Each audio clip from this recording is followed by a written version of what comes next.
स्वागत आहे तुमचं शेतकरी वाईब्सच्या चॅनलवरती. तर संजय गांधी निराधार योजनेतील लाभार्थ्यांना त्यांचं हयात प्रमाणपत्र हे आता कोणत्याच कार्यालयामध्ये जाऊन देण्याची गरज नाही. ते तुम्ही घरबसल्या तुमच्या मोबाईलमधूनच आता अपडेट करू शकता.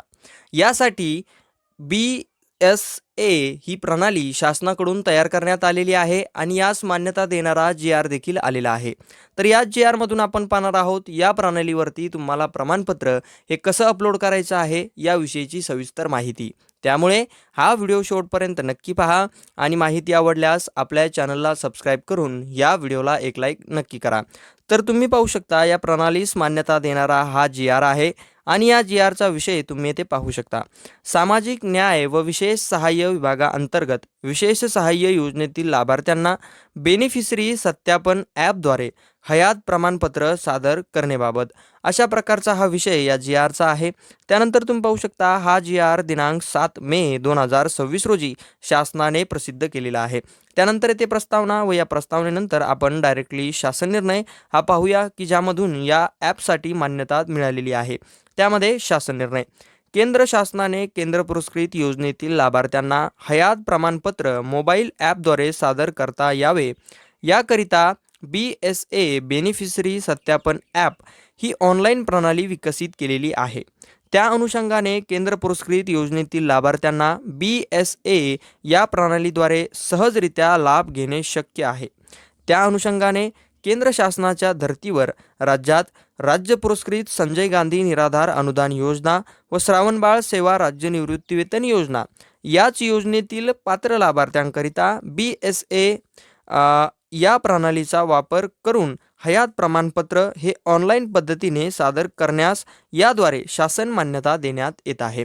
तर तुम्ही पाहू शकता हे ॲप हे फक्त जे काही संजय गांधी निराधार योजना व श्रावणबाळ सेवा राज्य निवृत्तीवेतन योजना या लाभार्थ्यांकरिता हयात प्रमाणपत्र अपलोड करण्यासाठी अपडेट करण्यासाठी तयार करण्यात आलेलं आहे. या प्रणालीमधून लाभार्थी घरबसल्या त्याच्या मोबाईलवरून BSA हे ॲप प्ले स्टोअरवरून इन्स्टॉल करून तुमचं जे काही प्रमाणपत्र आहे ते तुम्ही अपडेट करू शकता. तर ते अपडेट कसं करायचं याची देखील कार्यपद्धती याच शासन निर्णयामध्ये देण्यात आलेली आहे.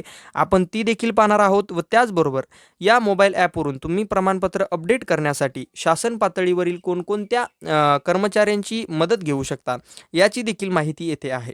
त्यामध्ये विशेष सहाय्य योजनेतील पात्र लाभार्थ्यांना स्वतः मोबाईल उपलब्ध असल्यास इतर कोणत्याही नातेवाईकामार्फत अथवा गाव पातळीवरील ग्राम महसूल अधिकारी, ग्रामपंचायतमधील संगणक परिचालक किंवा येथील कोणताही कर्मचारी असेल तेथून देखील तुम्ही अपडेट करू शकता. अथवा सेतू सेवा केंद्र असेल, आपले सरकार सेवा केंद्र असेल व नागरी सेवा केंद्र असेल इत्यादींमार्फत देखील BSA या प्रणालीद्वारे तुम्ही हयात प्रमाणपत्र हे ऑनलाईनच पद्धतीने अपडेट करू शकता, सादर करू शकता. आणि ही सेवा जी आहे ती लाभार्थ्यांकरिता निशुल्क आहे.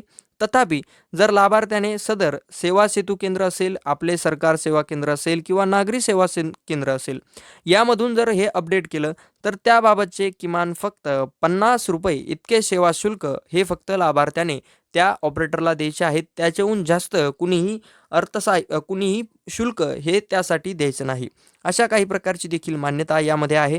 तर आता विशेष सहाय्य योजनेतील लाभार्थ्यांना BSA या प्रणालीद्वारे हयात प्रमाणपत्र ऑनलाईन पद्धतीने सादर करण्याकरिता कार्यपद्धती देखील तयार केलेली आहे. तर याबाबतची देखील माहिती ही खाली आहे. ती देखील आता आपण पाहूया की तुम्ही या ॲपवर कशा प्रकारे तुमचं जे हयात प्रमाणपत्र आहे हे अपलोड करू शकता. तर त्यामध्ये लाभार्थ्याने स्वतः करावयाची कार्यपद्धती.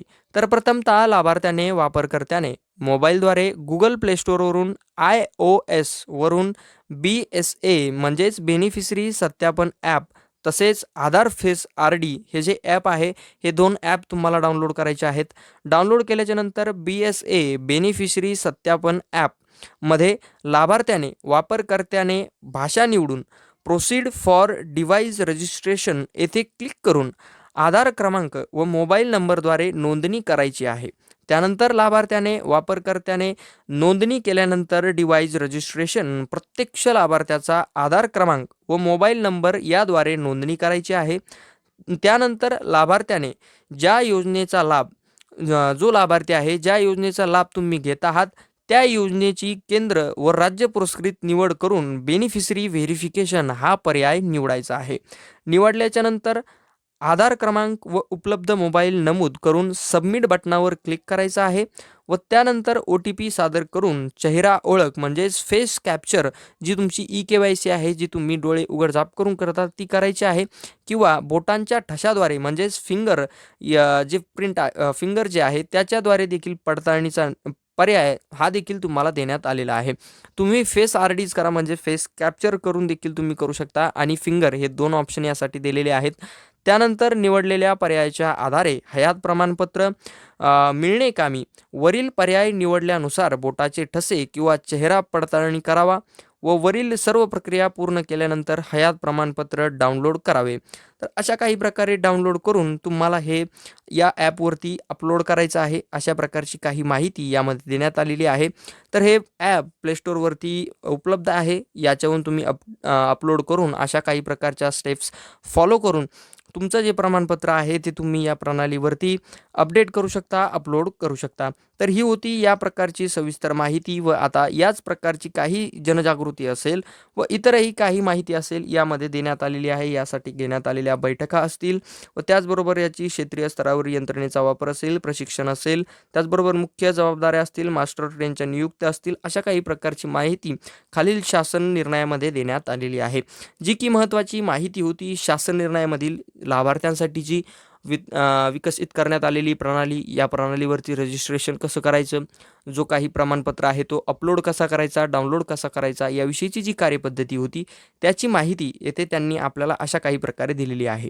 पण जेव्हा तुम्ही तुमच्या CSC सेंटर असेल किंवा एखादं ऑनलाईन जे काही सेतू सुविधा केंद्र असेल त्याच्यावरती तुम्ही जेव्हा जाल तर तेव्हा तुम्हाला तुमचं प्रमाणपत्र घेऊन जायचं आहे. फक्त प्रमाणपत्र घेऊन गेल्याच्या नंतरच ते तुम्हाला या प्रणालीवरती तुमचं प्रमाणपत्र हे अपडेट करून देतील आणि यासाठी फक्त तुम्ही त्यांना ₹50 इतकी फी द्यायची आहे. आणि जर तुम्हाला ऑनलाईन कामे जमतच असतील तर तुम्ही हे ॲप तुमच्या मोबाईलमध्ये डाउनलोड करून देखील तुमच्या मोबाईलमधूनच हे तुम्ही अपडेट करू शकता. अशा काही प्रकारची 2 ऑप्शन्स तुम्हाला इथे देण्यात आलेली आहेत. तर अशा काही प्रकारची नवीन प्रणाली ही या लाभार्थ्यांसाठी विकसित करण्यात आलेली आहे. याचा वापर खूप सोपा आहे आणि खूप मदतीचा देखील आहे. तर ही होती यामधील सविस्तर माहिती. माहिती जर तुम्हाला आवडली असेल तर आपल्या चॅनलला सबस्क्राईब करून या व्हिडिओला एक लाईक नक्की करा, म्हणजे अशाच अपडेट्स तुमच्यापर्यंत पोहोचत राहतील.